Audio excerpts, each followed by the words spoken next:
2024 U.S. presidential election is shaping up to be one of the most controversial, and that could create issues for employees in the workplace. WIFR reporter Alyssa Kelly talks with human resource experts and counselors about trying to keep those opinions off the job.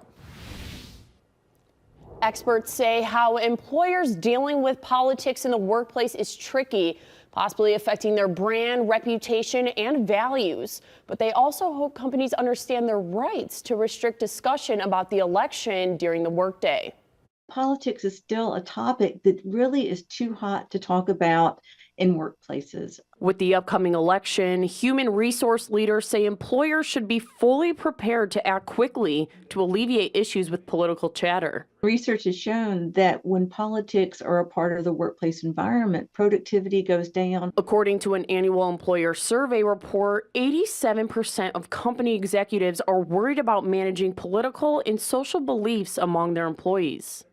And when someone is berating the candidate they pull for, the party they belong to, we take it very personally, and it can land us in places of emotional distress and psychological distress. A small disagreement can lead to a heated argument, and experts say that can impact moral and working relationships. Someone that you're sharing office space with, and there isn't any guidelines regarding from a company, there's no guidelines around that. And I think that's where it can get that feeling of, avoidance, either avoidance of interacting with a person, or I guess at an extreme case, avoidance of wanting even to come into work. Suzanne Deggs-White with Northern Illinois University says a hostile work environment can even jeopardize an individual's career path.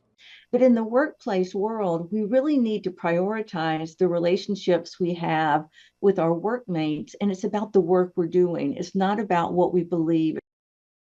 Experts say that ultimately an enforced policy that limits certain political activities and political speech can help increase worker productivity and contribute just to a better workplace.